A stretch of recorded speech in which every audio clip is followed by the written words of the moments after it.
Alright, so I know I've done this live stream before, and because I did this live stream before and I was not really prepared as far as bringing in the assets appropriately, I wanted to go ahead and recreate the live stream so that it's easier for you guys to watch through and get all the information that you need from one video. So instead of me splitting the video up into 2 or 3 videos just to fix my issue with the first video, I'm just going to re-record the whole thing and start it all from scratch. Thank you. I love this title too, and the reason I'm doing this video is because I have a lot of people who ask me, hey, how do you do your live streams? What software do you use? What do you recommend? How do you, what is your computer setup? How would I manage the stream? What do I need to do the live stream, etc. So I am going to go ahead and show you all of the software that I'm using to do my stream, and I'm also going to show you my hardware. So I've got a pretty nice little setup. I'll show you the minimum required specs for your computer and what I recommend that you have if you wanted to do some live streams like this. Of course, you don't necessarily have to go all out like I do, but I like to kind of prepare my stream and design all of my assets before I actually stream. Alright, so what I'll do is probably take an hour or two, and I'll come up with, hey, I want to talk about X, Y, and Z. Also, while I'm in the stream, I want people to see this photo, I want people to see this video, I want people to see this, and this. Alright, so by preparing the stream beforehand, I'm able to create all the assets that I need and cue them in real time. I'm a one-man band, right? So I'm the only person that's managing my own stream. I don't have another person here working with me, and because of that, I have to pretty much prepare everything ahead of time that I'm going to call into the stream. So I'm going to show you pretty much how I set all of that up, what software I use, and really how you can get started if you have a decent enough computer to handle a dope ass live stream.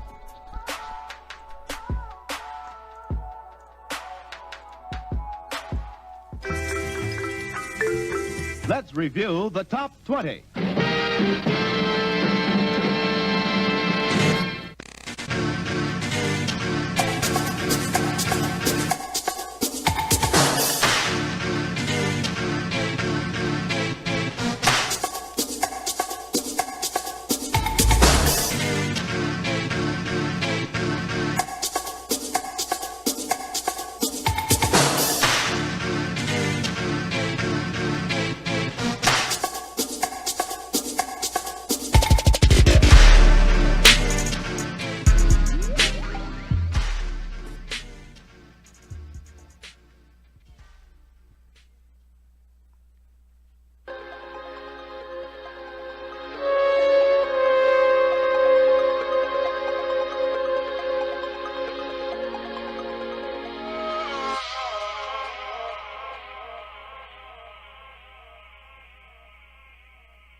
Alright, so let's jump right into it. I am on Snapchat. I actually have 2 Snapchat accounts, but my main business Snapchat is Memphis ENTRPRNR. I'll pull that up in full screen so you can see it. Alright, so Memphis ENTRPRNR. Basically an entrepreneur abbreviation, right? Alright, so I'm on my desktop here. I have a pretty decent computer setup. I've built several computers that I use. I'm using, right now for this system, 32 gigs of DDR4 RAM, an i7 6700K CPU, I think, and a GTX 1080 Ti GPU, graphics card. So I have a pretty crazy setup. See, Mark Matthews, I think, man, we definitely should meet. I would love to meet all of you guys and collaborate. So what I'm going to show you now is my software.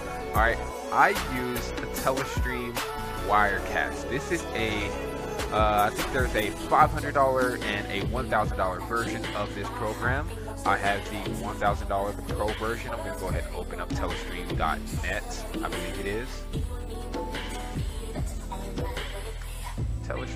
telestream.net. Here we go. All right, telestream.net, and then I'll bring in, let's see, products, Wirecast, buy, and I have two options. So we've got Wirecast Studio 7, $495, Wirecast Pro 7, $995. If you're gonna get it, man, you might as well go ahead and get the best version. Go ahead and go all in, because why buy the $495 version when you eventually want to have the Pro version and spend, you know, that much more money? Just go ahead and get the Pro version. It's $1,000. It's definitely worth it. If you have value you can provide to the world, do it. People are going to see you as an authority. And as you're live streaming, what's going on, Mark B? What's going on? I think it's Martin, Dario, Nermina. Thank you guys for joining. Thank you guys for sharing out the stream. I really appreciate it. Live streaming is a great way to reach an audience. Live videos rank in Google, Facebook, and YouTube better than traditional uploaded videos. Traditional uploaded videos rank better than photos. Photos rank better than, actually GIFs rank better than photos, which are moving pictures. Photos rank better than text. But if you want to go all in, live videos is where it's at. Wirecast is what we use too. Awesome, man. So you guys are already ahead of the curve. Wirecast is the absolute bomb, and I'm going to show you guys how I create badass streams with Wirecast. So of course, you know, you can go through here and look at the specs. It'll tell you what the system requirements are, what the recommended requirements are if you don't have Wirecast already and plan on getting it. And if you do have Wirecast and you want to build a new computer or purchase a new computer specifically for live streaming, you can check out things like your required internet speed, CPU, RAM, that kind of thing, so that you can get the best possible performance. Now, when you're streaming over to Facebook, you have your maximum resolution can be 720p. When you're streaming over to YouTube, Twitch, your maximum resolution, I believe, is 1080p. YouTube, you may be able to do 4K if you have a good enough rig. You can change your canvas to 4K. I've been able to stream up to 6K. I tried 8K, and yeah, my computer pretty much just like laughed in my face. But yeah, with YouTube, I believe you can stream up to as much as your computer can handle. And of course, it's going to, while it's live, I think it's going to be 720p while it's live. And when you finish the stream, the full quality resolution will process, and people will be able to watch the video in 1080p or 4K if that's what you stream at. Alright, so a suite of programs that I recommend you have. Let's see, it says it's a little hard to hear me with the volume of this music today. So what do I have the volume set to? 8%. Let's turn this down. I don't know why my mic volume always constantly changes. Alright, let's change this. Alright, so how's that? I tried to change the volume of my mic a little bit. I think I might need to go in here and adjust a couple of settings. So let me go to recording devices, microphone, properties, and let's see, we've got a boost. I want to pull it up that much. Mic check 1 2. Alright, I think that's going to be way better. So a suite of programs that I definitely recommend you guys get is Adobe Creative Cloud. And of course, you know, it's going to be about $50 a month with Adobe Creative Cloud. You can use programs like Photoshop, Adobe Fireworks, which is one of my favorites, and After Effects. Now, I use Adobe Fireworks and Adobe After Effects to create all of my assets that I'm using in my stream. So if I go over to, let me show you some of the assets that I download to do in my live stream. So as you saw earlier in the video, I queued this. Alright, so this is a video with an alpha channel background, and I queued this, a video with an alpha channel background, the yellow background, which you can kind of see through it. Of course, I like to bring in videos, so you saw this earlier. Alright, which consists of the title, which I'll take that off. It also consists of a gray overlay that I put on top of my video. Alright, and the video itself.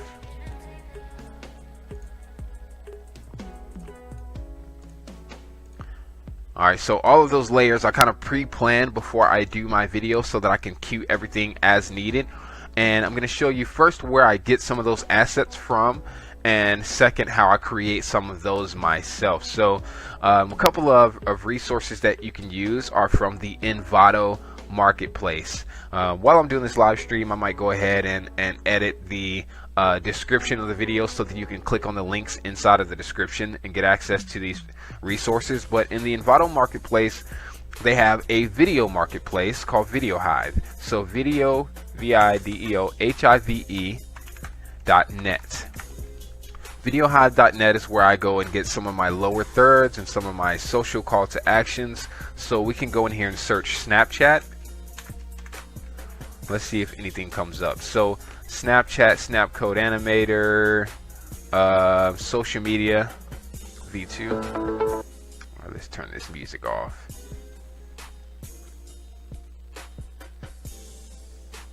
Alright, so I got like my Twitter handle I can pull up.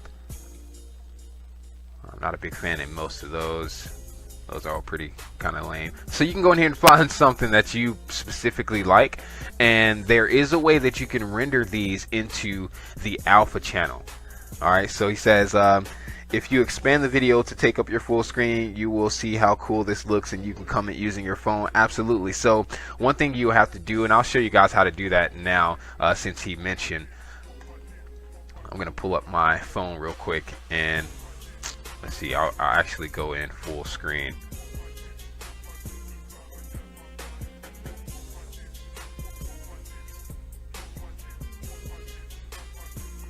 And I'm gonna go and AirPlay this.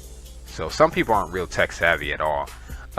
So when you're watching the stream, make sure that you turn off you unlock the orientation, right? This little orange button on the top right corner of your control panel, and then you can turn your phone sideways, and boom, there you go. You can swipe right to hide the comments. All right, swipe left, there's your comments, and boom, you can comment on the video while you're watching live. So that's what he's talking about there, and bringing your live stream into full screen so you can really see what I'm doing on my stream on my desktop.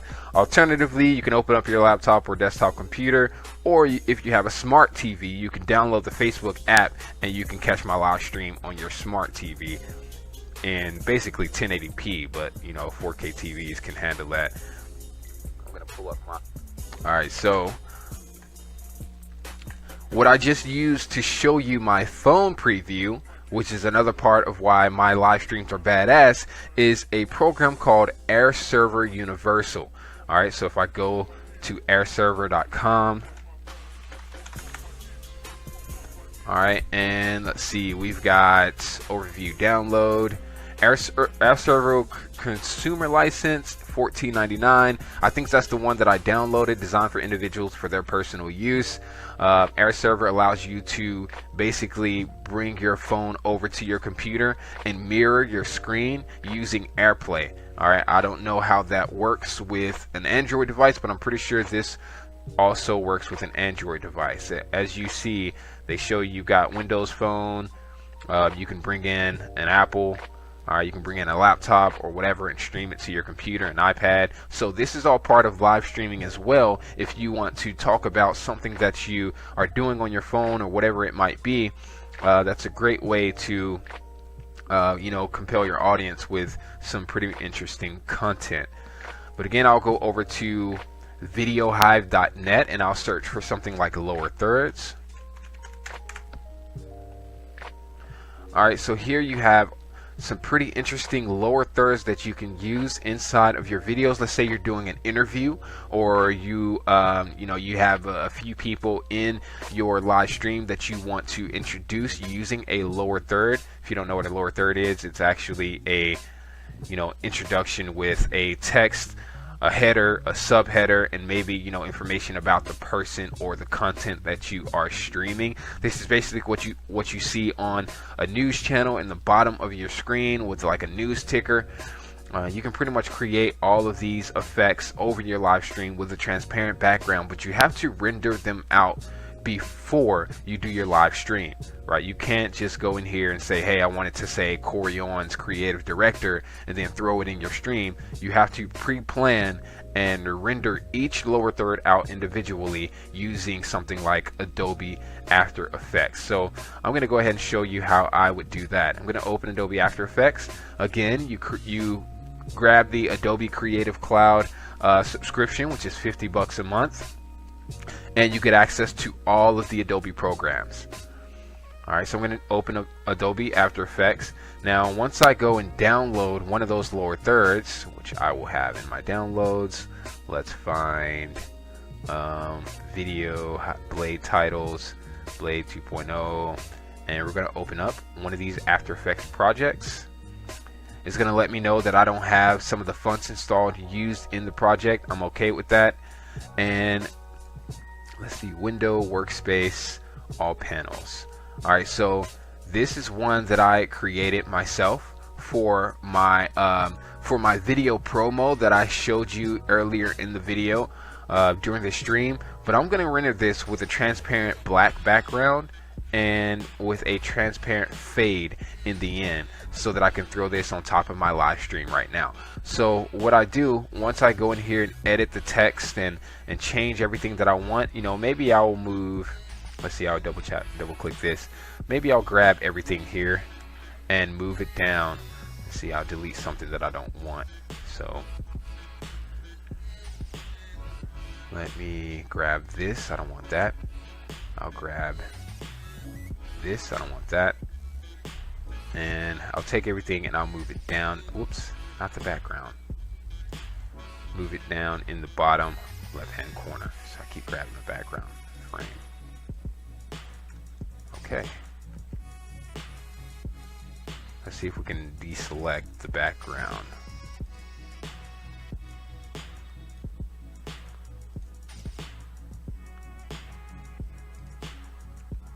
Alright, so let me grab all of this. Nope. Alright, so I wanted to make some adjustments to this entire there we go. So everything but the background. Let's see what this looks like.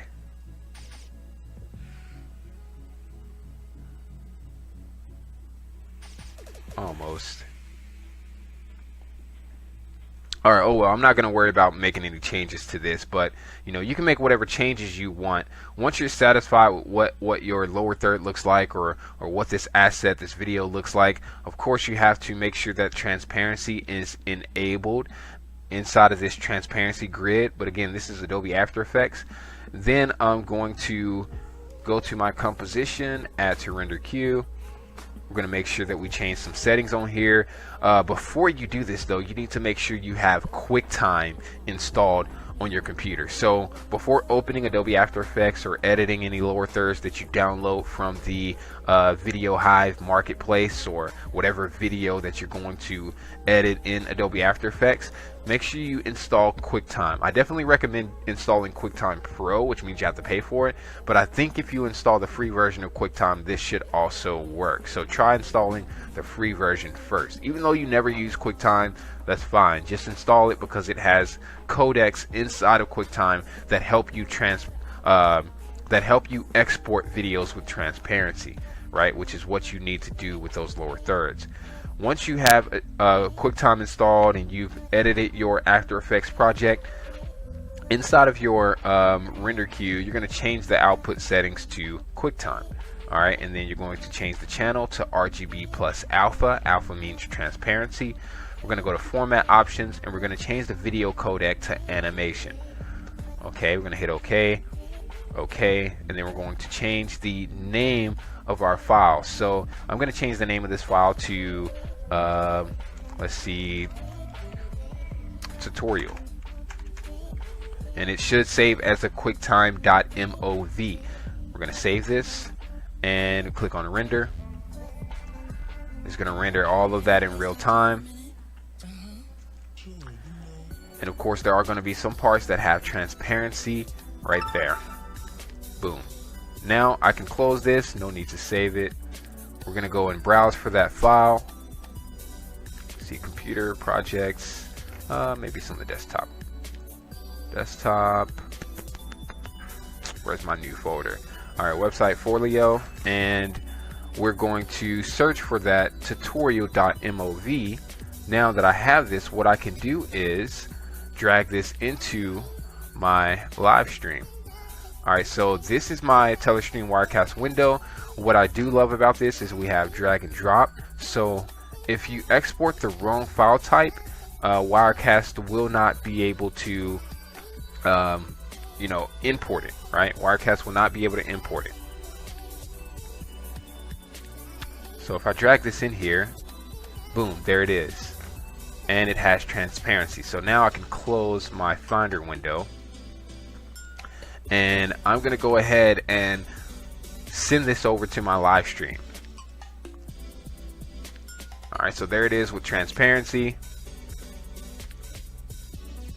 It's going to animate, do all of its cool stuff. And then when it fades out, it's going to fade out with transparency. There it is.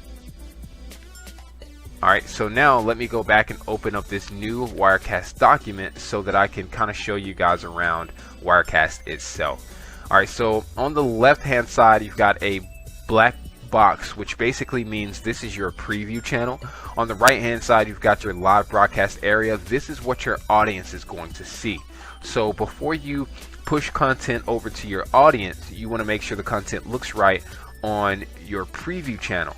Alright, by default it's going to push it over with a smooth transition. That's what this right here, this drop down represents. You can choose the transition, that's default. And right now we have our basic Wirecast background. I'm going to push over this black window because what's in our preview channel, when we push this arrow that's pointing to the right, that's going to bring what's in our preview channel over to our live shot. Alright, so this is what my audience would technically see. You've got a audio preview. I forget what you call this thing. You've got this audio preview on the right side, which shows what your audience should hear. Okay, so you can see if your audio is peaking, if your music is too loud, if your mic volume is not coming up loud enough. And this headphone jack, or this headphone icon, if you turn that off, that means you won't hear the music in your audio in your headphones. Alright, on the left hand side you've got another audio preview channel, but that is to preview what's in your preview shot, basically what you're preparing to push over. So if you have music that you throw into your preview channel and the music is way too loud, it's peaking, you will know not to push that music over until you adjust the volume of your assets. Now this works kind of like a video editor where you've got different layers. By default you've got 5 layers of video or audio or photos that you can throw inside of your live stream. Alright, so you've got a clear shot, which I'm going to delete, and then you've got clear layers, which you cannot delete. The clear layers are just going to throw in a black shot into your live stream. Over the top left hand corner of this program, you have your shot layers. Alright, so this is a shot. This bottom row is the first shot layer. This second from the bottom is the second shot, and then third shot, fourth shot, fifth shot. Alright, inside of each shot you can put a new asset. So I can go in here and grab a media file. For example, I'll grab a photo. So let's go to projects, assets, live stream overlays, and we're just going to grab like maybe a background photo. Alright, so this is in my preview channel. I want to send that to my live channel, and this is what my audience will see as soon as I go live. Alright, inside of this shot I can go in and add new layers on top of this shot.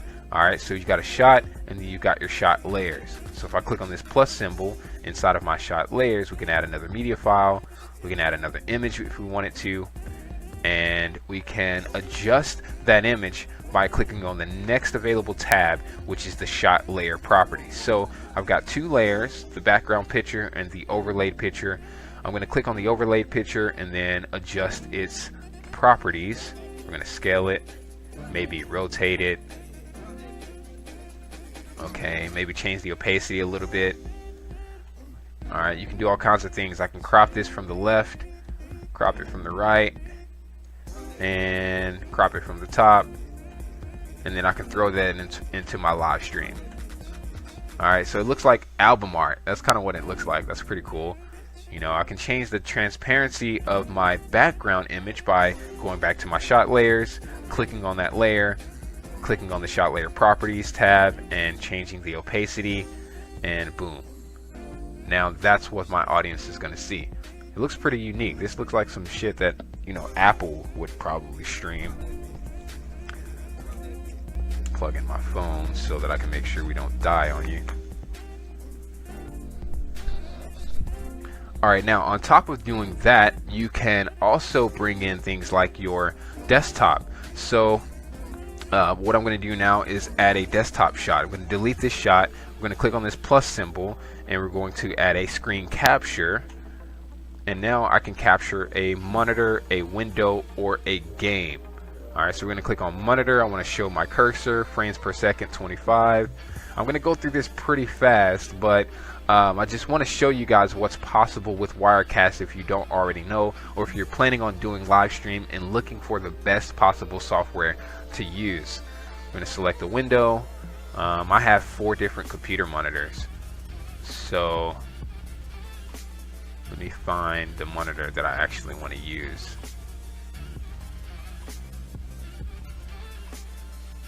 Alright, and I don't want to capture my system audio. Boom. There is my desktop. So this desktop that's over here, alright, you see I'm going like off the screen because I have a window over there. That's the window that I'm capturing. So if you're doing live streams, I recommend you have at least 2 windows. If you're streaming from a laptop, I recommend you get a desktop monitor and plug that into your laptop to extend your display across 2 screens or more if you can. Alright, so now that I have a screen capture, I can go in here to my next shot and add a media file. So in this media file, I might want to add a logo. So I'll go and find, let's see, websites, Memphis Marketing Agency, blah blah blah, assets, logos, and I'm gonna find a logo that I want to add on top of this. Now I've got my desktop shot and I've got my logo shot. I'm gonna move this logo shot actually to the very top shot so that it's on the very top layer, and then what I'm gonna do is go over to my shot layer properties. I'm gonna scale this down, and we're just gonna actually click and drag inside of the shot itself to position this where we want it. Alright, you can do things like, I think you can add maybe a shadow to it. But I'm not going to try to figure all of that out. I don't want to add any shadows or anything.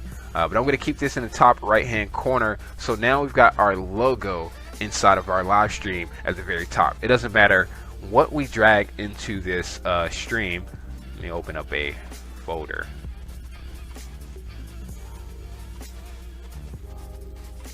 Alright, it doesn't matter what we drag into the stream, it's going to go behind that logo.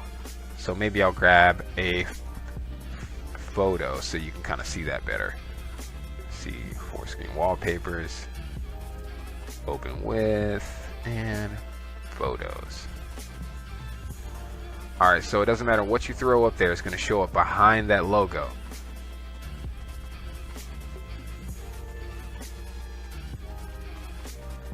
So on my screen capture, I want to have my microphone. So again, with software, if you have a laptop computer or desktop computer, I recommend you get some type of external audio interface if you want to have really high quality microphone, or the alternative is a headset with a microphone built in that's hooked directly into the mic input of your computer. That's what I'm using now. I have the least problems with the headset that you plug directly into the computer. So to do this, I would go over to my desktop shot, and the desktop shot is the shot that I always have turned on. Now when I start my stream or when I end my stream, I'll have a video playing that's on top of it so you can't see the desktop shot, but the desktop shot, I'll go in here and add a layer in the desktop shot that's going to be a capture device, which is my line in or my microphone input. Alright, so this way I can have my mic input on top of that desktop shot which is always turned on, so my mic is always turned on. Fortunately, the microphone that I'm using in my headphone has a on off switch, so when I don't want people to hear my voice and maybe just the music, I can turn this switch off. Alright, so now I'm going to go ahead and create some assets that I want to use in my live stream. Let's say maybe I want to throw in my Instagram. So I'll open up Adobe Photoshop or Adobe Fireworks, and I'll add this banner that I'm going to use as a call to action. I know that my canvas is at least 720p, so I can design this asset in 720p or 1080p or 4K.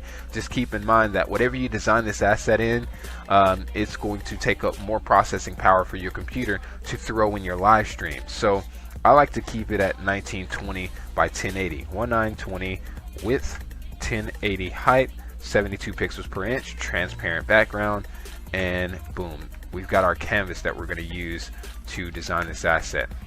Anything I design inside of this canvas I can throw into my live stream. So what I'm going to do is grab a bar, I'm going to grab a rectangle, I'm going to make sure that it's at 1920 width and sitting at 0 by 0 on my canvas at 0, 0 coordinates. I'm going to change this to yellow because I know I want to use this for Snapchat. I'm going to transform it a little bit to make it a little thinner. And what I'll do here is I'll grab a text tool. I'll make sure that text is black. And we're going to say, let's grab a crazy bold font. Let's say Hudson, New York Press. Add me on Snapchat.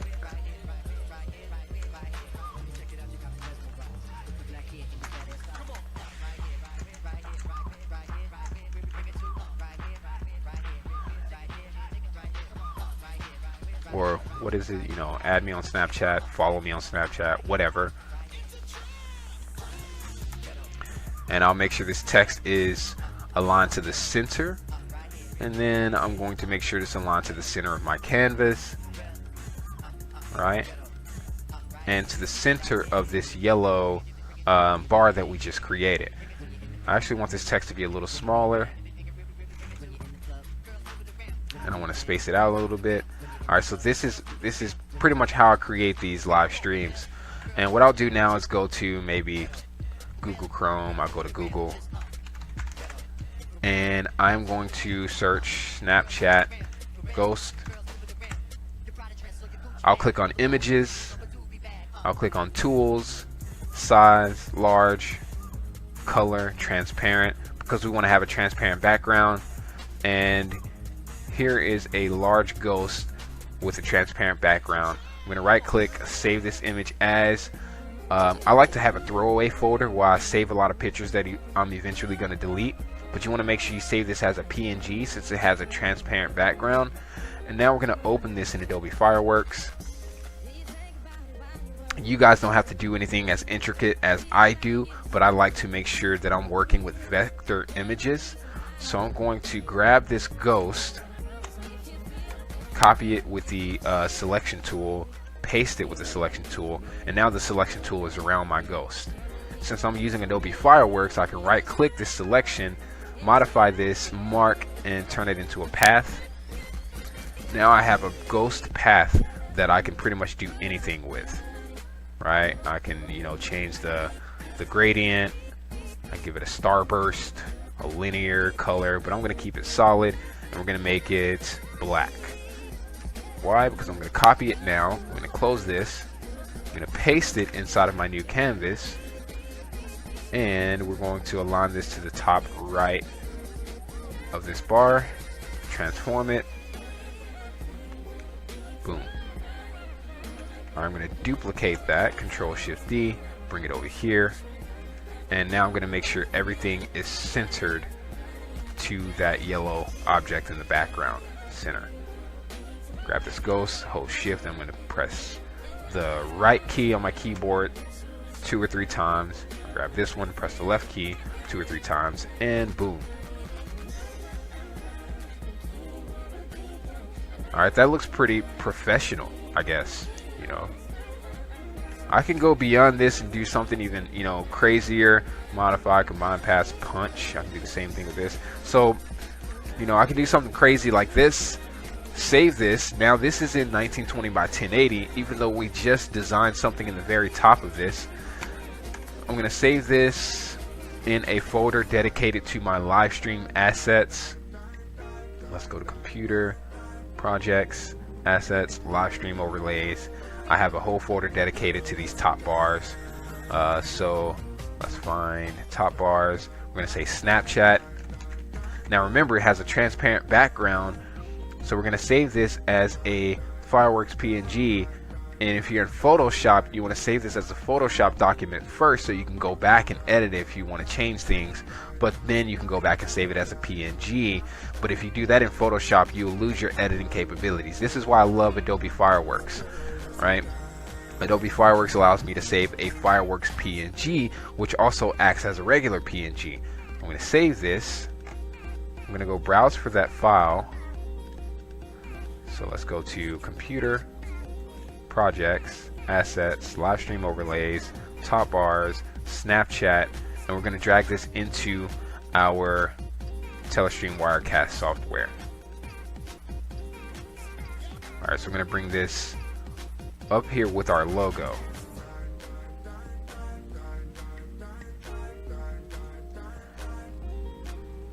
Now I have this top bar, which is on the same layer as my logo, but since it's on the same layer as my logo, I can't cue them both at the same time, right? If I were to throw this under my logo, I'd have my logo and that top bar up there, which would look kind of funky. So I'll put it on the same shot layer. Now I'm going to change some properties for this. So if I just cue this into my live stream, it would fade. Maybe I want to do something a little cooler than that. Alright, so with this shot selected, I'm going to go over to the shot transition properties, alright, which is the 5th icon, and we're going to build this in from the top, and we're going to build it out to the top. We're going to add the decelerate and the accelerate option.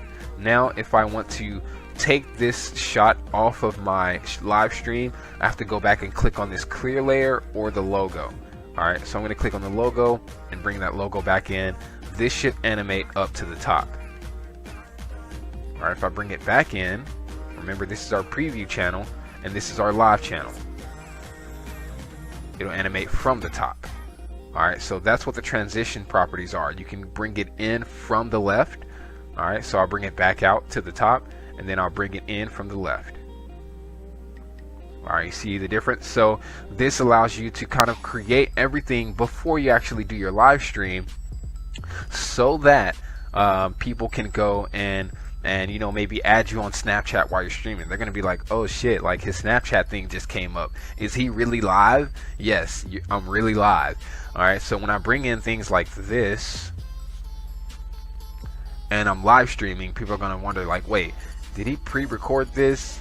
Or like, how is he doing all of this? Well, I create all of this before my live stream so that I can cue all these things in. When people watch my live stream, they're going to be kind of intrigued, because most people live stream from a phone or from a webcam and it doesn't look professional. So by creating a professional looking live stream and creating the assets, if you're not a designer, you can pay somebody on Fiverr, Upwork.com, or 99 Designs to design these assets for you in 1080p with a transparent background, so that you can import them into your live stream. Or you can hire a designer. Find somebody that does design work and say, hey, will you work with me? I'm doing a live stream and I need these assets. You know, of course, if you have a team of people, it's easier. I've been able to do all of this myself, but you know, with these live streams, you can add all types of assets that you want to have in your stream, including animated icons and video. So I'm going to go in here and throw a video shot above my desktop background. Media file. Let's go browse to my computer. Stock video loops.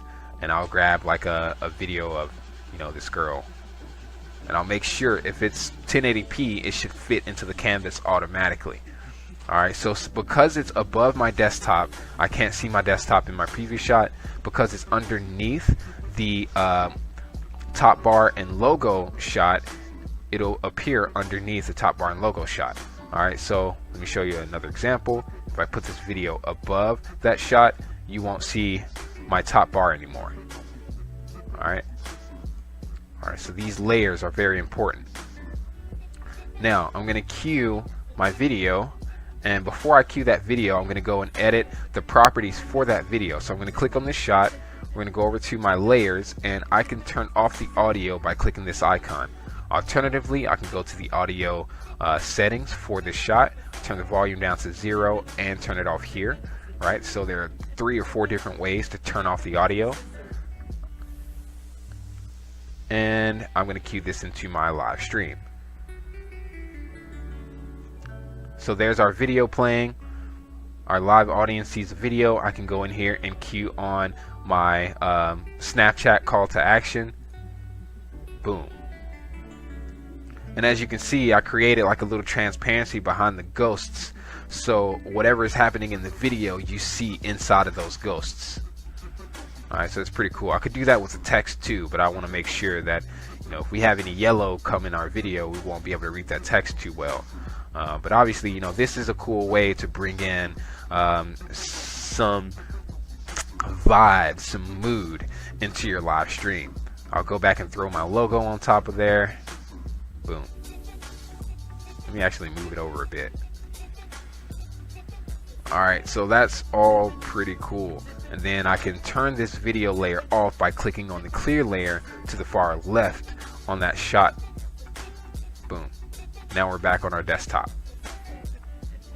Alright, so I'm going to walk through Telestream as far as setting things up. You've got your video, your assets, shot layers right here. You've got up to 5 layers, but in each layer you can add new shots. So if I wanted to have another desktop background here or a webcam, I can throw a webcam on my desktop shot, which is at the bottom, and that would replace my desktop. Alternatively, I can throw a webcam here on a different shot layer so that my desktop layer can still be active. So I'll go and grab a capture device and Microsoft Live Cam. Got a webcam hooked up, and let me go and adjust it.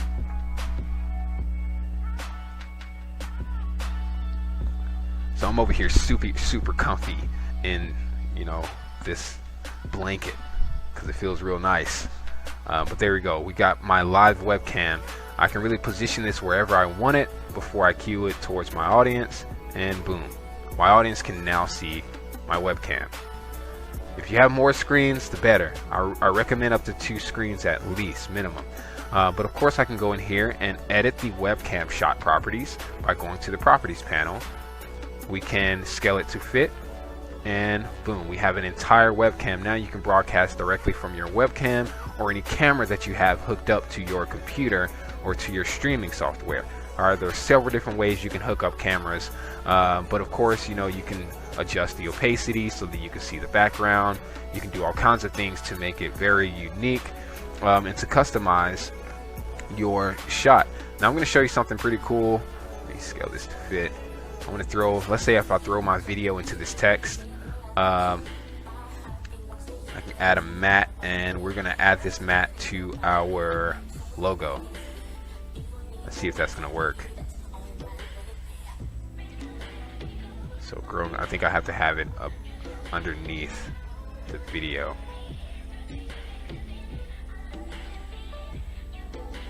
So we're just going to try to do something kind of cool. So Matt, Snapchat, do we have our live video?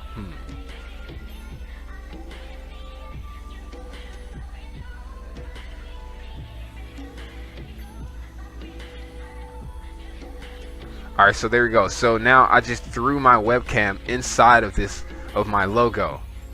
Okay, you can see my webcam in there. Alright, that's pretty cool. You can pretty much do whatever you want to do, but of course if my logo was designed and exported on a 1920 by 1080p canvas, then it wouldn't stretch the video of my webcam. So long as you have the computer that can handle anything that you throw at it, your live streams can be pretty incredible. All right, so let me go ahead and start walking you through more of Telestream Wirecast and some settings. With Wirecast, what I really love about Wirecast is that I can stream over to anywhere. By default, you've got 100, or well, really like 20 different streaming options, but you've got stream record to disk, which means whatever you quote unquote stream in this program, you can record it to an MOV, an MP4, or a Windows media file. I always recommend an MP4, and this would act as a desktop recorder, right? So if you don't want to stream over to Facebook, if you don't want to stream over to YouTube or Twitch, you can simply record your desktop and save it to your save that file to your computer and upload it to YouTube or wherever you plan to upload it. And I'll show you something that I've done with this before. Now, Telestream also makes I think it's called ScreenFlow for the Mac, which is what you generally use to record your screen. So this software by far is one of the best softwares to use over any screen recorder, because you have so many more options and so many more different unique features that you can incorporate into your recordings. All right, but you have to plan the recordings out beforehand. Now I can stream over to Facebook Live, and what I'm going to do is I'm going to go ahead and add record to disk first as an MP4, and I'm going to click OK. We can record this at 720p 30 frames a second, 1080p 30 frames a second, or 60 frames a second. But because I'm recording, my desktop, for example, or I'm going to be doing more than just recording my screen, I'm going to keep it at 720p 30 frames a second. Now you can always go 1080p, or you can create your own canvas at 4K if you're just recording your screen and want to upload it to YouTube in 4K. 4K is about to be the new trend. Have I tried this on Instagram? I don't think they have a live stream option on Instagram. They do have one for Twitter. In the next update though, they may have an Instagram option available, but simply because your canvas is 1080 by 1920 instead of 1920 by 1080, right? Because your phone is like a sideways HD TV. I don't think they've optimized it to do live streams on Instagram just yet. So I know that I can do this on Twitter though, through, I think it's through Periscope streaming. Alright, so we're going to save this one. We're going to name this record or to computer. We're going to keep it at 720p 30 frames a second. I'm going to browse for where I want to save this. For now I can put this on my desktop, save, and of course I can change the name of this to let's say I'm doing a tutorial, so like web design tutorial. Save that as web design tutorial, and we make sure we have that check box checked so that we can record this to the disk. Now I can go in here and add Facebook Live. Click OK. I'll have to log in, so I authenticate myself. Now I can stream to my Facebook profile, or I can stream to one of my Facebook pages, which I have plenty of them. So let's say Memphis Entrepreneur Club or Grow Memphis Agency. I can stream to my Facebook page. We're going to create a title, web design tutorial, and then a description. The description is what people on Facebook are going to see first. So the title is just going to be the title of the video once it's uploaded. So in the description, I'll also do web design tutorial. I'll add a little description, blah blah blah, and I might add a call to action. So to learn more, click here, and then when you add like a URL inside of this live stream, it has to begin with HTTP or HTTPS. What I'll generally do is open up Google Chrome, and I'll find the URL that I want to use. So let's say Memphis Entrepreneur Club, and instead of typing out the Memphis Entrepreneur Club URL, I'll go and use something like Google's URL shortener. I'll copy that URL and I'll paste this inside of my live stream description. That way people have a Google URL they can click when my live stream starts, and then I'd click create. Alright, so I'm actually going to pull this over to my personal profile. Alright, so profile, create. Now I've created this live stream for my personal profile. We're going to change the name of the stream to Facebook profile. Now if I make any changes to my description or to my title, I have to recreate the stream, which is a link where the stream is going to be located on Facebook. So if I change this to, you know, just testing,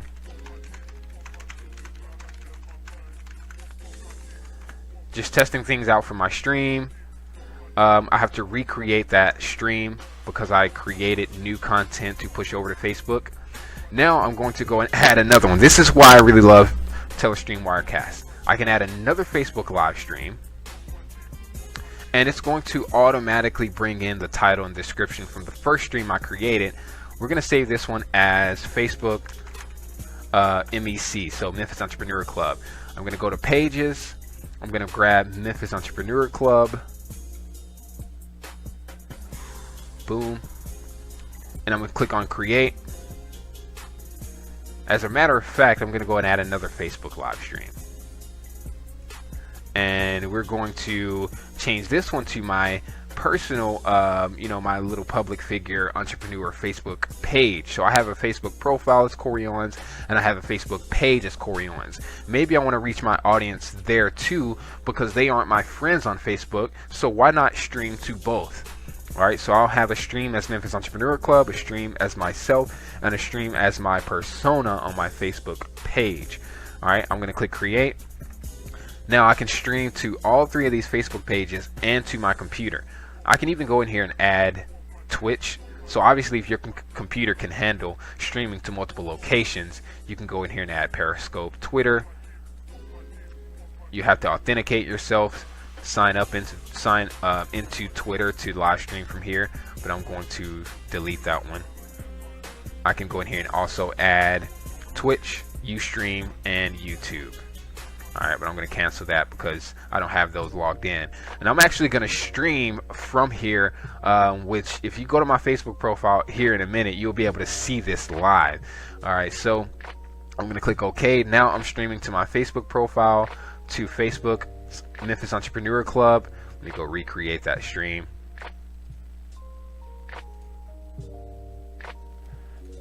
And what is this one? Facebook page. So my Facebook page, and then I'm going to click OK. Whoops, actually I need to reopen that output setting because I didn't create that stream for my page. Alright, there's the link. I click OK. Now you have this icon that shows that we're streaming live over to those live pages, Facebook, Twitter, Twitch,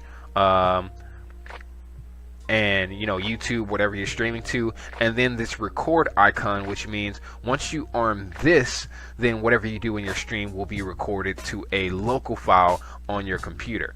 Alright, so first I set that up so I can know where my stream is going. I can go in here and add audio, but because my mic is being used on my current broadcast, which is right here, I'm going to keep that audio off. I'm not going to stream audio, but what I'll do is go and add, you know, maybe a video layer. So let's go and add a media file. Let's find a cool looking video. You know, we'll do something generic for now. I'll do like this Memphis thing. And this video has audio embedded into it, so we're going to keep the audio on. I'm going to make sure my headphone icon is unchecked so I don't hear that audio. And we're going to keep the audio volume at 100%. It's because I'm not using my microphone. If I did have video IQ'd in here and I wanted my microphone on top of that video, I'd turn this down to like 10%. Alright, so now we've got a video background. I'm going to go in here and add a media file for a logo. Let's see, media file. Let's browse websites, assets, backups. So I'll keep everything pretty organized. You don't have to be as organized as I am. And I'm going to move this top right hand corner.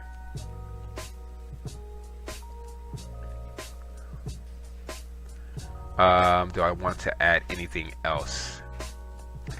Yeah, I'll add that Snapchat thing we created. So as a matter of fact, I'm going to put this in the bottom right hand corner and make it kind of small.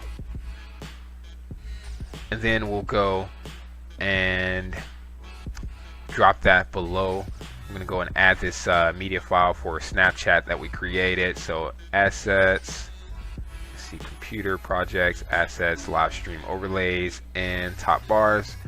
Boom, Snapchat. And we want this to build in from the top to the top, decelerate, accelerate. All right. And I'm going to push this over. Actually, I'm just going to push over the logo alone. And I think I just, okay, I pushed these to the top.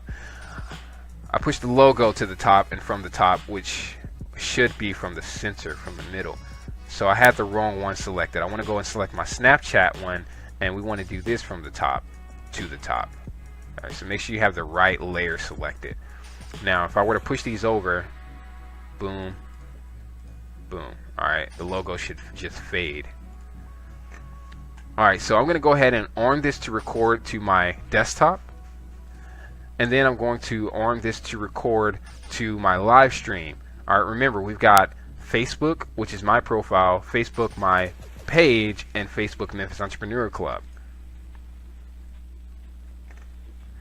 Now, with the new version of Wirecast, you can watch and see how many people are watching that stream. You can see how many people are commenting on that stream, how many people react to that stream, all in real time. So what I'll do is minimize this. Actually, I'm going to throw that video in here now with audio and the Snapchat thing.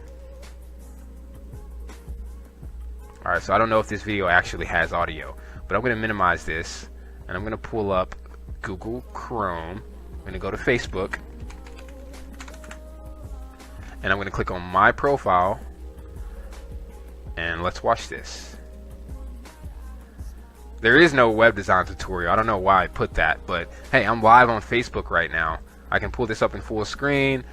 Boom, pretty cool. Let me go to my Memphis Entrepreneur Club page.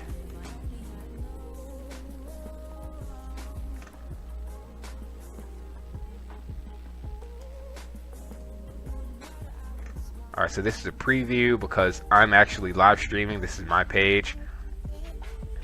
And let's go to my personal Facebook fan page. So that's me. Let's go to pages. Boom. Alright, so this is a page that you'd like. I can't add myself as a friend. And I'm live. Alright, so I can click that to open up the chat. And if I comment on this, if someone comments on this video, that comment won't show up in the other live stream on my personal profile or on my Memphis Entrepreneur Club profile. Those are 3 different individual live streams. Alright, so if you're collaborating with someone and they're inside of your live stream, you can live stream to not both of your profiles. I don't think you can log into 2 different profiles. Maybe you can, I'm not sure. But I know you can live stream over to 2 different pages. So if Ty Lopez and Grant Cardone were using Grant Cardone's computer to live stream over through Wirecast, they can live stream. Ty Lopez would grant Grant Cardone access to his page as an editor, so that he can log into his own profile in Wirecast and push the stream over to the Ty Lopez page and the Grant Cardone page. Alright, so this video is set to loop. There's my logo in the bottom right hand corner and my Snapchat icon. I'm going to delete this video off of all my pages later, but there you go. I'm live on all those pages. So while I'm live there and people are probably watching, wondering what's going on, I can go in here in real time and add different files, different assets. So remember what I told you about using Adobe After Effects and finding those social call to actions that you can just download and edit and add your Snapchat code. Once you export that video in a transparent format, you can go in here and let's say I'll take I'll move this logo down 1 layer, and then I'll add a media file. So let's say you exported that media file. I'll go over to my live stream assets, lower thirds, and we have Snapchat. I don't know which one this is, but let me play it. Okay, so there it is. So I can throw this into my live stream under my Snapchat call to action and over the top of my video, right? So let's go ahead and throw that in, and it's going to loop. Instead of it looping, I'll go up here to the last icon in the layers properties for this shot, which is the Snapchat thing, and I'll set it to remove instead of loop. Alright, so remove. Or you can set it to hold. Let me see what hold does.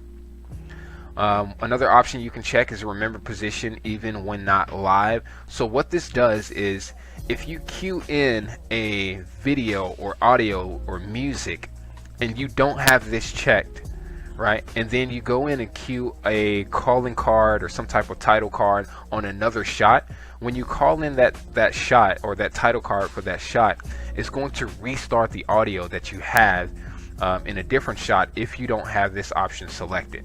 If you want that audio to continuously play through, let's say you have a playlist or an hour-long audio file that you have multiple songs in, of course you can't live stream copywritten music, so you have to either have the rights to the music or find some stock audio that you can use in your live stream, or some remixes that people have created of some songs. If Facebook or YouTube or whoever can ID or put a tag on the ID of the song that's inside of that remix, they might shut your whole stream down. So don't stream music that's copywritten. Try to find like really good remixes that don't sound like the original songs. Alright, so for those MP3s, you have to make sure that remember position even when not live is selected, so that as you're queuing in different shots, that music continues to play, that video continues to play. Otherwise, if I go into this video shot and I deselect this option and I throw in, let's say I turn off my Snapchat call to action, it's going to re-cue that video to start from the beginning. Let me bring it back in. Boom, it started from the beginning. Let me take it back out. Boom, it started from the beginning. So you want to make sure you have this selected, so when you bring that Snapchat in, it continues to play. Alright, hope that makes sense. Alright, so what I'll do is go in here and call in my Snapchat call to action, the second one, and it'll come under this layer and over these layers. And let's see what happens, because I have it set to hold. Maybe it'll just stop and it'll stay there. Alright, so it's set to hold, and I rendered the video so that it'll abruptly cut off this call to action. If I rendered the video with the fade out, then it would hold after the fade out. I don't want it to hold after the fade out. Alright, so I'll show you an example of one that has a fade out. Let me go add a media file. Let's see, Snapchat, I think it's Snap MOV. Let me play it first. Nope, not that one. Delete. Media file. I think it's Snapchat MEC1. Let me play it first. Alright, there that is. And what I'll do is I'll move that down a bit.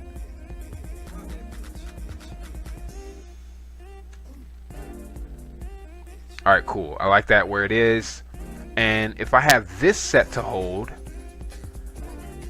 by default everything is set to loop, even audio and videos. If I have it set to hold, because it has that out animation, it's going to hold after the out animation. So because it has that out animation, I can also have it set to remove. Alright, so when I cue this live to my audience, it's going to play that out animation, and it's going to basically remove itself from the shot. Alright, I hope all that makes sense. So again, this asset that I have here that I'm queuing in, that has like an animation, is going to be what I grabbed from the Envato marketplace over at Video Hive. So again, I'll go over to videohive.net. I'll search, let's say, actually I can just kind of browse through some things. Let me mute this tab. So let's find social. All right, that's the easiest. Social media. And you can find the exact same ones that I use, I'm sure, if you go up here and browse. So I'll go and find something that I think is really attractive. You got to keep your branding in mind. I like things that are really clean. All right, you might like things that are modern or funny looking or kind of playful. All right, so this is really playful. Let me find something. I'm not a big fan of any of this 3D stuff at all. But you've got to find something that can be used as the transparent. So let me click on this and let me click play. All of these are transparent. It has this picture behind it because it's showing you, hey, this is like a lower third. You can pretty much use these over your live streams. But of course you have to go and edit them in Adobe After Effects, export them with transparency individually so you can call them individually in the live stream. All right, I hope that is helpful. So of course I can bring all kinds of things in here. Anything that you can think of is absolutely possible. If you go back and look at the live streams and the broadcasts from ESPN, CNN, Fox News, and you look at their lower thirds, you look at their upper thirds, things that they show up at the top of the screen. If you look at all the animations that they have, all of those animations were pre-rendered before their live stream, and then they bring them into the live stream. So this is similar to a video editor software, right? But of course, I'm live right now. I've been live on this for 10 minutes, and I've been recording this for the same 10 minutes, a little longer, 10 minutes and 20 seconds, because I pushed this button first. But what this is going to do is render a video for me. All right, so a couple of other things that you can use this live stream broadcasting for is to create local video files, for yourself. So you can bring in videos and images and audio, and you can basically render videos in real time instead of using a video editor software. That's what I'm doing right here, right now. I'm rendering a video. When I finish this live stream, my video is rendered. That's what's insane about Telestream Wirecast, right? My video is rendered. So I'm live streaming to 3 different pages. I can go and download those live streams from those. I'm going to go ahead and cut the live stream off from those Facebook pages. All I do is click on this icon. All right, and then the icon goes back white. That means my live stream ended. So let me go back to Google Chrome and let me click on the stream, and I'll wait for it to end. So it's going to say like broadcast was interrupted or this live stream has ended. Sometimes it'll just sit there for a minute because I still have the software up. I can literally go back and turn this on, and the broadcast will generally continue. All right, if I have this set up properly, I can turn this back on and the broadcast will continue. All right, so cannot publish a stream, verify the stream, have provided credentials, blah blah blah. Okay, yeah, and it's gonna probably show me this 3 times because I have 3 live streams. All right, so if your program crashes, you can you make sure you save it. Obviously, make sure you save your project file. But if your program was to crash, you would see broadcast interrupted on Facebook if you were watching the live stream. Then you can go back and open that file you saved and re-enable the stream, and it'll continue where it left off. All right, so boom, my live stream has ended.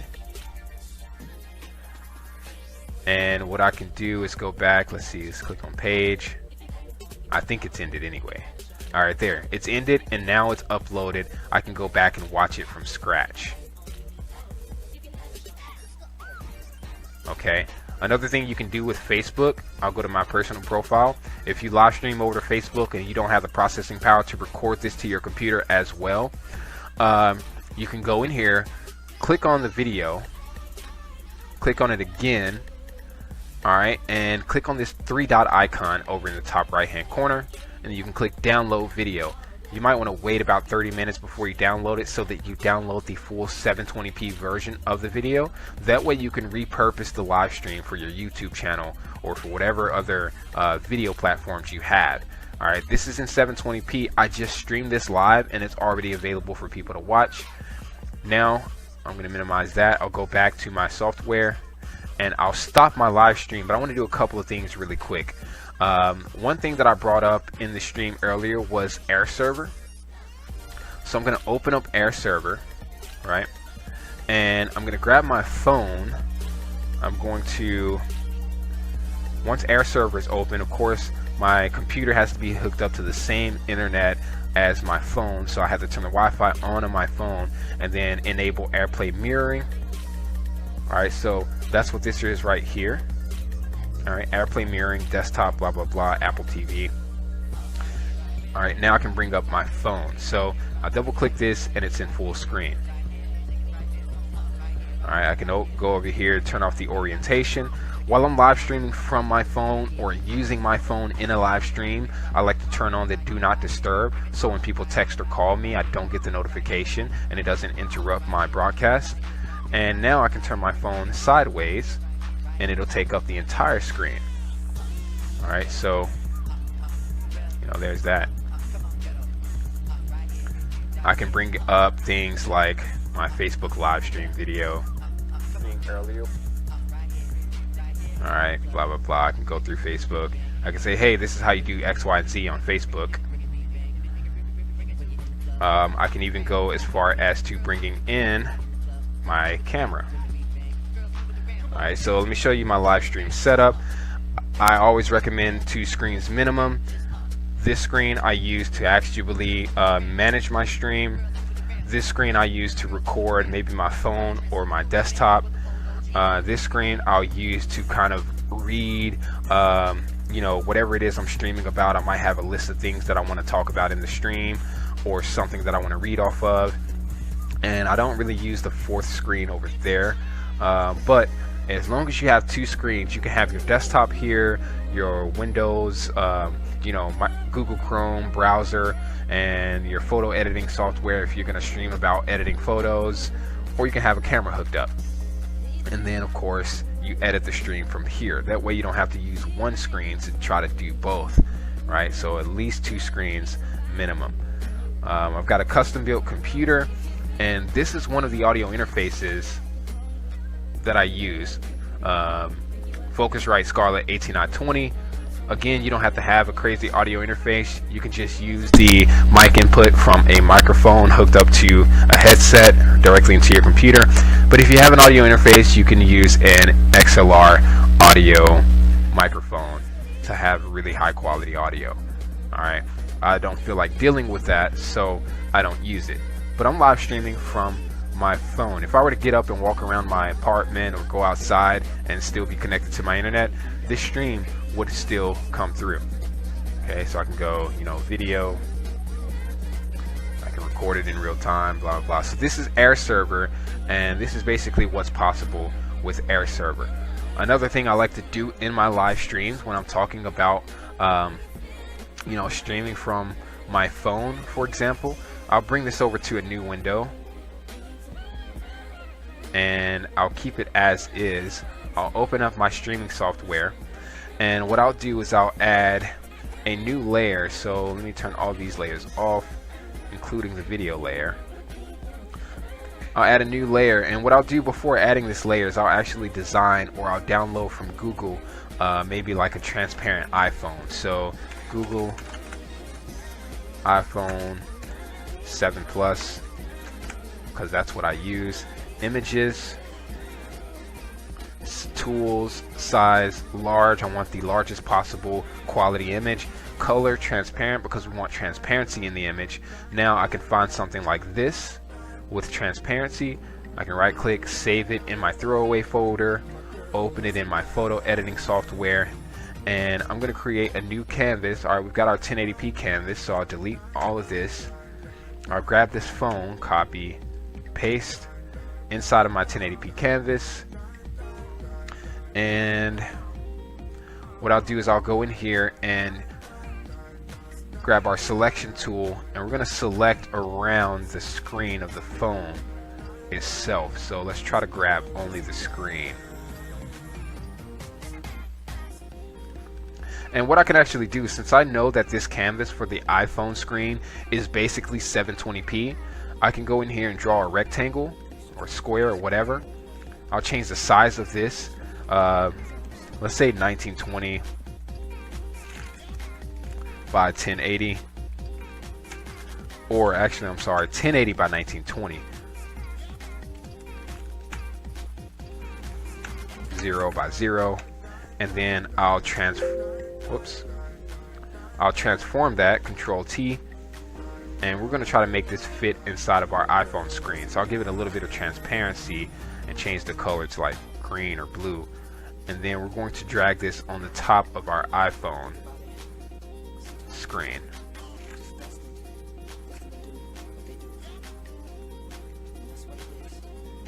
And we'll transform it proportionately.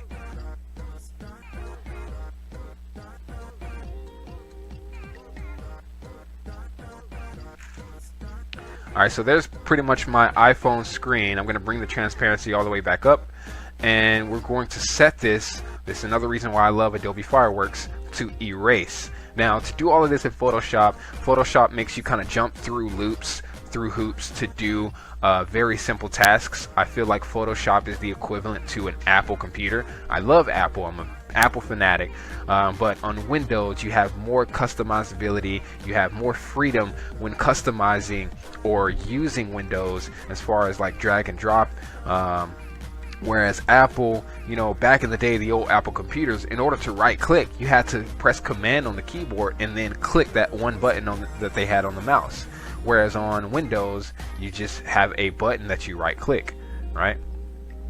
So that's why I feel like Adobe Fireworks is the equivalent to a Windows computer, where Adobe Photoshop is like Apple computer. They make it hard where it should be complicated, and they make it complicated where it should be, they make it easy where it's normally complicated, but they make it complicated where it should be easy. Alright, that's what Photoshop does. And because Photoshop is not only a photo editing program, it's also 3D, it's also video, it's also vector graphics, and a couple of other things, right?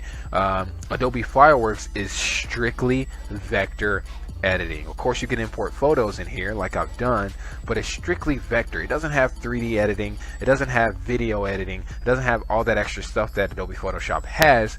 So when you're looking for tools in Fireworks, you're more likely to find the tool you need to edit the graphic. When you're looking for tools in Photoshop, you're like, is this the right tool? Oh no, that's for 3D. Is this right? No. Oh, that's for whatever. Alright, so Photoshop has so much stuff in there that it makes it hard to do simple things, and you have to go and Google how to do stuff. Alright, so now I just created this layer and added an erase effect so that this green layer erases everything underneath it, right? Now I can grab both that layer and my phone, right, the rectangle and the phone, and I can combine them together. Now I have a phone with transparency. If I change the color of the background, boom, transparency behind the phone. Alright, but I'm going to keep it transparent. Now this is a 1920 by 1080p canvas, so what I can do now is grab a rectangle, draw it over the entire screen phone to where it kind of overlays it, and we're going to set this to black, and then I'm going to throw that underneath the iPhone layer.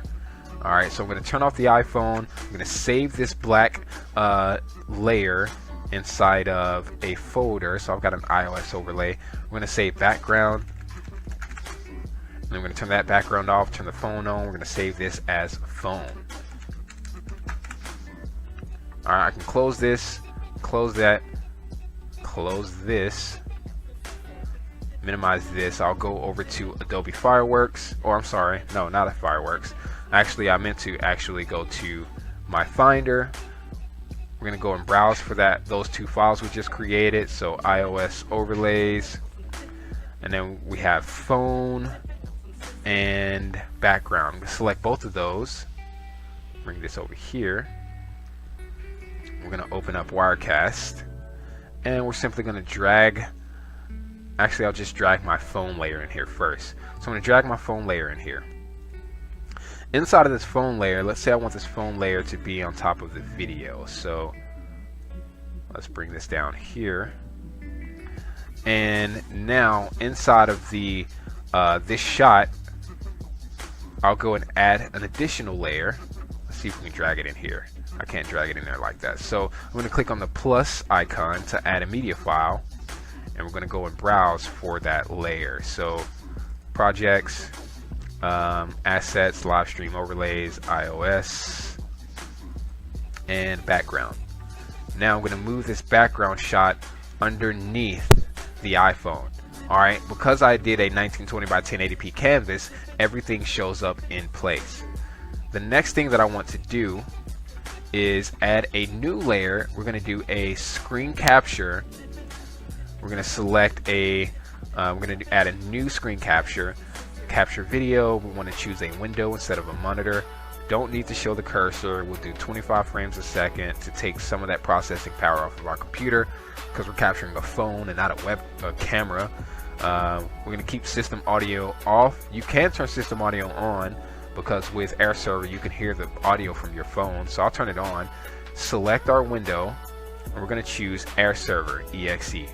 OK and OK. Now what I need to do is go and bring this layer down underneath our iPhone. Alright, so iPhone, screen capture, background. We're going to adjust the screen capture, and we're going to select the screen capture and change the layer properties. We're going to crop these sides. Actually, I don't need to crop the sides because we're capturing the window and not our whole screen. And remember, this iPhone is over here on a different window. Alright, so this is my actual phone. You know, I can go in here and use the phone. I will, let's see, we're going to reposition it. So I'm going to scale it down,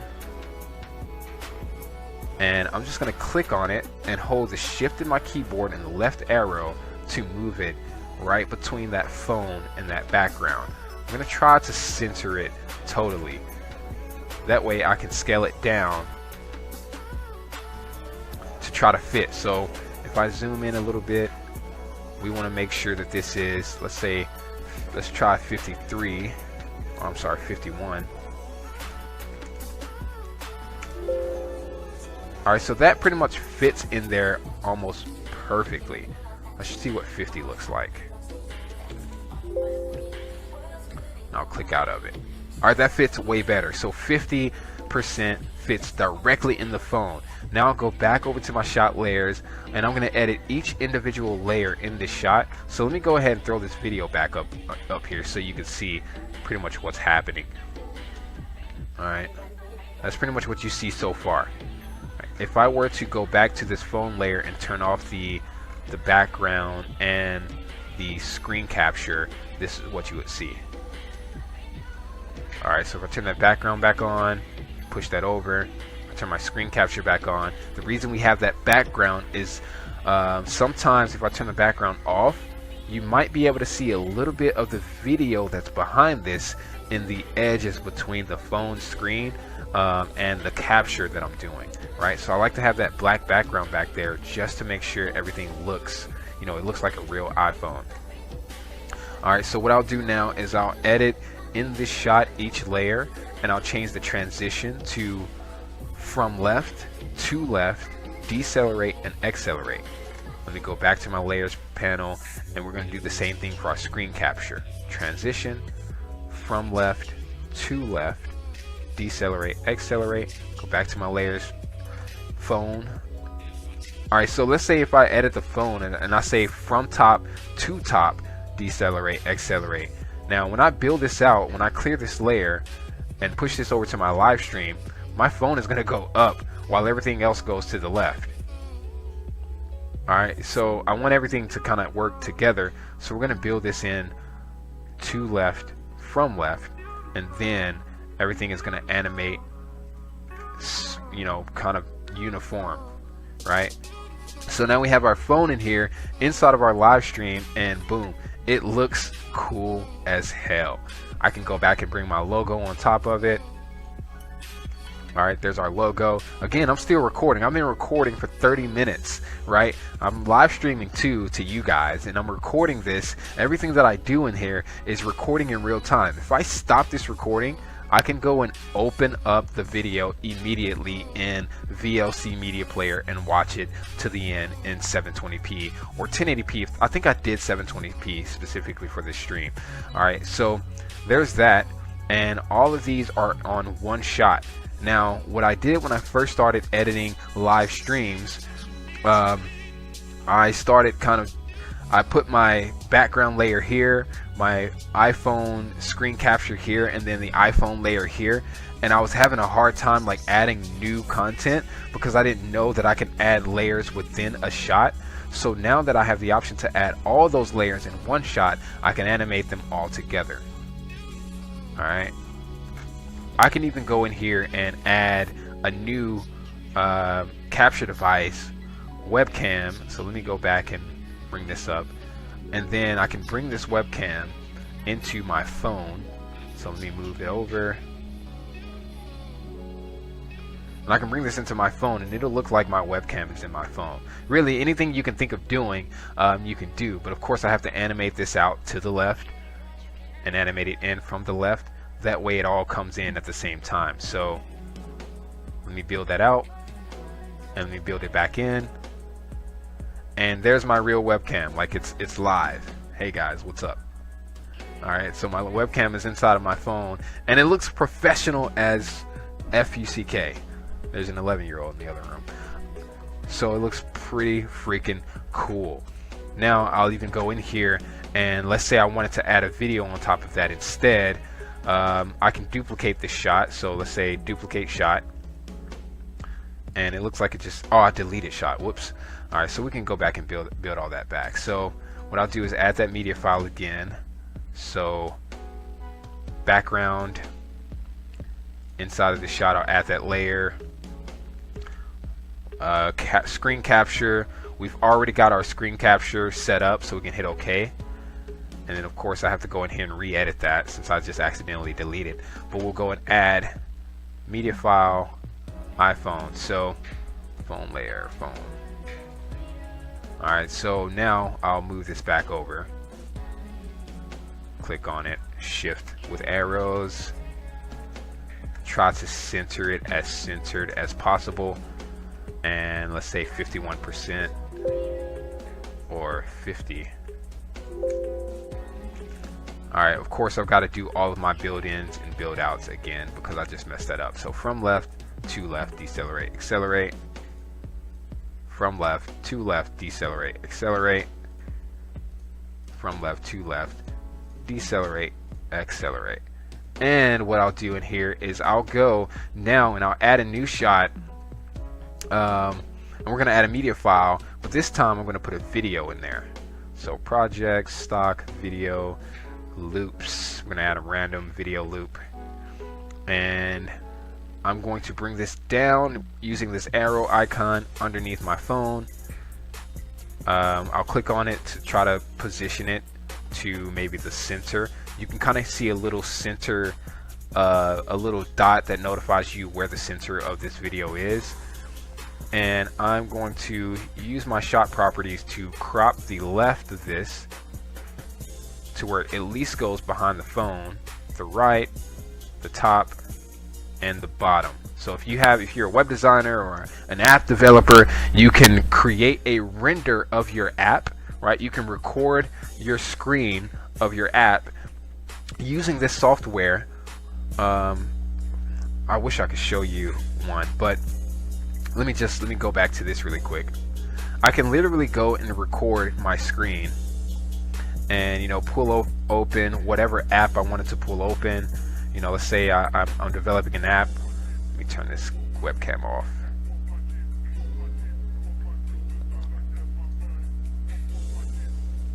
Alright, so let's say I'm developing an app and I wanted to show you guys, whatever I've developed. I can go use this program to record my screen like I'm doing now and record basically my workflow through the app or through my website. For example, I'll just go open up like Safari. And let's say you're just trying to do a promo. You say, hey, I want you guys to go and do this for me. Go to Facebook, find my profile, and I've got to use somebody else's profile as an example. not now. And just find somebody else's page. I want you to go and find my page. Alright, so I'm recording this video. I want you to click like, and then I want you to click this following icon, and then click see first. Alright, you can record that, save it as a video, and then go back and import it into this iPhone shot so that you can push it over to your audience as like a promo on the iPhone, right? And an example would be something like this. There's audio that's about to play right now. So here's an example of what I've done with some of my software. Let me actually recue this from the beginning. All right, boom. Let's review the top 20. Alright, so the same way I cue in my little promos to get you guys to go and see my website portfolio or join Memphis Entrepreneur Club, you can do the same thing and create some of those same assets using this software. If I wanted to have a promo of me scrolling through my website, I'll record myself scrolling through my website and hide the mouse, hide the cursor inside of the screen capture of this software, and save the video, then import that video into my video editing software, right, or into my promo with my After Effects thing. Alright, so I'll go in here and add this video, turn this video back on, and I'll make sure that the video is building in from the left to the left, decelerate, accelerate. Alright, so now when I push this into, and of course I want this video to loop, so I got to set to loop and remember position. Alright, so let's bring this back into my live stream. Let's build it out first, and let's bring it back in. Alright, so now you have an iPhone that has a video in it. Now the of course your preview, if you have your preview to actually show a live preview, I think there's some settings you can change to make the preview just kind of show the asset of the video like it does here, instead of it actually being animated, so that your live stream just shows the video. That takes less processing power on your computer. My actual stream actually shows the live feed. So if I have a video queued in here, it'll actually show that live video in real time so that I can see what the video looks like. Alright, so that's pretty much how I create these dope ass live streams with these crazy assets. I didn't go in here and design this iPhone. I just found the iPhone on Google and used it to my advantage. So if you can think of something that you want to have in your live stream, like a lower third, an upper third, a top bar, usually you can go and find Photoshop templates that you can download and make sure you export them in 1920 by 1080 canvas with transparent background so that you can call those shots into your live stream in real time. So as you see, I got a video playing back here with a video playing in the iPhone on its own layer. I can even go in here and bring in, let's go bring something on top of my video. So what I'll do is I'll delete, actually no, I'll bring the iPhone shot up here. I'll take my Snapchat shot, let's delete this one, down. Alright, so we've got Snapchat, my logo, the iPhone shot, and what else do I want to bring in here? And that's it. So let's say I want to cue this. Remember, my Snapchat shot is going to hold itself at the end, so my video is behind the Snapchat shot playing in a loop. I'll bring that in, boom. So my iPhone animated out and back in because I moved that shot from this shot layer to this shot layer. Alright, so now this Memphis Entrepreneur Club is going to hold itself there for as long as I want it to, unless I clear that layer. Alright, so this is what it looks like when you clear the layer. Cleared, not cleared. And then that video is going to continue to animate in the background. So this is a lot of stuff that's processing. Remember guys, I'm also live streaming to you and processing this. So the better computer that you have, the better you'll be able to live stream. Now the reason this is important, I know I've got 5 people in my audience right now, and I'll probably have about 1,000 people watch this later. If you've made it to the end of this video, I really appreciate your time. But one thing I want to let you know is the importance behind live streaming and having a captivating live stream is to build an audience around a niche of, you know, something specific that you have an expertise in. So if you are a website developer, if you do app design, if you're a photographer, start doing live streams talking about photography and editing your photos. Right? Say, hey, I'm editing a photo today. All my wannabe photographer friends and my photographer friends can watch. I have friends that want to be photographers, so they add me because I am a photographer. That's a good reason for you to live stream things talking about photography, especially from your desktop using photography software to edit the photos, so you can become an authority and teach people, educate people who want to learn, who are looking for people like you to look up to, and eventually you can sell them products or services or membership to your photo editing course or photography course, right? By live streaming and giving away free content. I've been on this live stream for 1 hour and 35 minutes so far. By live streaming and giving away free content and showing people resources and information and basically telling them, hey, I do photography and I am going to do live streams talking about it. One, you become an authority in the photography space because not many people are doing that. Two, you become an influence in the photography space because not many people are doing this. Three, you build up an audience of people who not only want to buy your services because they see you constantly live streaming about photography. So when they get married, they're going to say, oh shit, Corey always talks about photography. We need to hire a photographer. So because we see his live streams about photography all the time, he's the first person we're going to think of. Now we're not going to post a Facebook status saying, hey, if you know any photographers, please tag them, or we're looking for a photographer for our wedding. Because you've been doing photography live streams all the time, they're going to reach out to you before posting that status, which means you're almost guaranteed the business. All right, so I've done web design, SEO, marketing live streams, and they're all over my Facebook. Now, people, when people post statuses saying, hey, do you know a web developer, guess whose name gets tagged 5 times, even though that person who posted that status is not my friend and has never met me. My name gets tagged in there 5 or 6 times, because not only have I reached an audience through live streaming to my friends, I reach a public audience of people who aren't my friends, who find my live stream through our mutual friends, through friends of friends, and through just searching on Facebook for web design.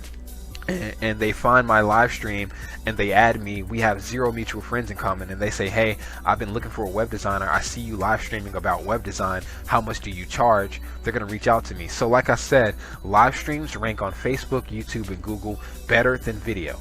Video ranks better than GIFs. GIFs rank better than photos. Photos rank better than text. Live stream is going to get the biggest audience, the most engagement in real time. All right, so that's the benefit of live streaming. If you can create captivating live streams, you can go back and repurpose those live streams as audio. Let's say you're doing an interview in a live stream, or you're just talking about something in the live stream. You want to have a video on loop while you're talking about, women's rights or whatever the hell it is you care about. You can go back and repurpose that live stream as a YouTube video, as a Vimeo video, or as a SoundCloud audio clip. So you can extract the audio from the live stream and upload that audio to SoundCloud, Reverb Nation, and insert X, Y, and Z here to create basically an audio podcast version of the live stream. Now you just killed 5 birds with 1 stone, and you're building an audience across all of your platforms. All right, that's the huge benefit of live streams. Of course, when your live streams look good, people are going to be like, damn, this is really professional, and they're going to assume that like you're the go-to guy for whatever it is you're talking about. All right, so I've built an audience, and I've built a sustainable business where I'm making, anywhere between $3,000 or $5,000 or more per client. I think my biggest was like $6,000 from one client who paid for a service of mine. And why? Because I'm live streaming and talking about all the things that I do and all the things that I'm interested in. Web design, SEO, marketing, advertising, logo design, building computers, designing apps. And because I'm live streaming this stuff, they see that live stream and they know I do all of the above. So when their friends post a comment saying, hey, do you know an app developer? My name gets tagged.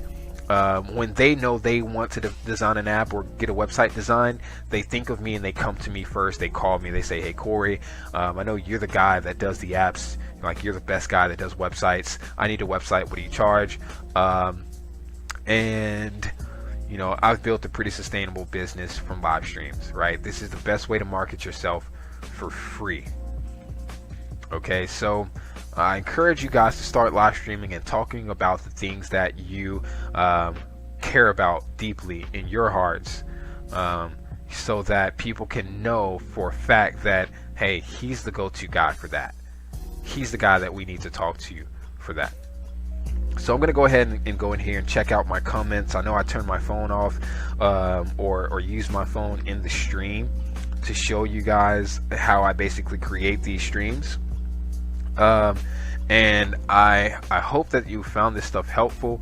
Let's see what comments I have. Have I tried this on Instagram? Inception, quality live stream. I'm sure you mean LOL, just to be clear. Yeah, quality live stream. Definitely have a quality live stream. So you can engage with your audience in real time, and you know, now people are going to look up to you when they need a service. So you've got those people who have a lot of money, not a lot of time, and the first thing they're going to do when they want a website design is come to me because, hey, I got the money to pay for this, I don't have the time, or I don't have the skill. I've been seeing your live streams, you're out there killing it, I know you're the go-to guy for web design. Even if they don't want to hire me for something, they're going to consult with me. They're going to say, ask for my advice. Hey, what do you recommend I do for X, Y, and Z? I'm having issues with my relationship, I'm having issues with my business, I'm having issues with my website, I'm having issues with my logo designer, and I know that you're the best guy. What should I say? What should I do? Or I want to design logos, I want to design websites, I want to do live streams. Where do I start? Because I'm creating this content and showing you guys how I do websites in a live stream, I get people asking me about live streams during my web design live stream. I get people asking me about websites. I get people asking me about how to get web design business because I'm doing a live stream talking about web design and how I'm getting this business from Facebook. So now I have a big audience that's not just focused on web design, but that's focused on broadcasting, that's focused on building businesses, that's focused on developing apps, that's focused on marketing, that's focused on advertising. And I have those 6 different niches of people who come to me for advice and services. And this is how I'm able to make money doing pretty much whatever I want, whenever I want.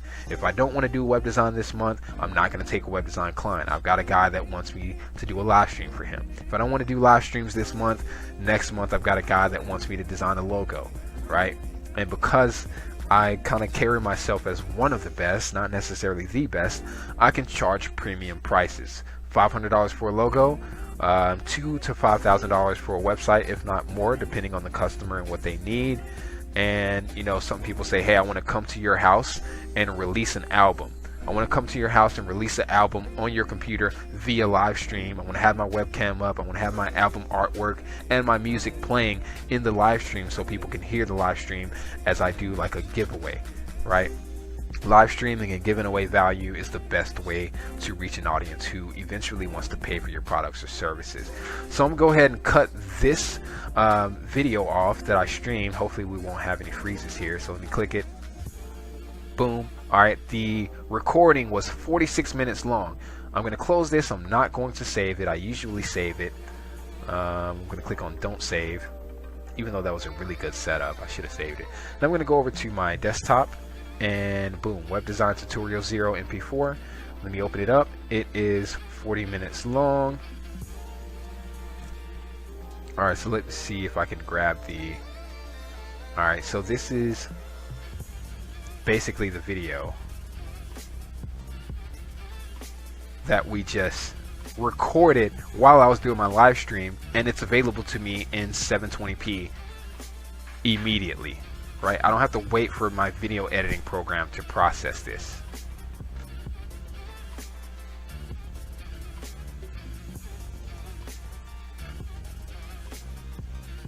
All right, so let me pull this up full screen.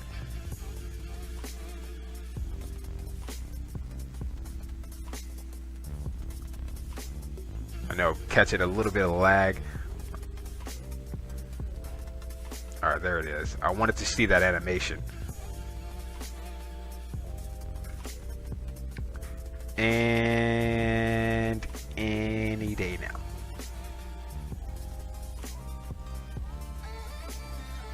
All right, there it is.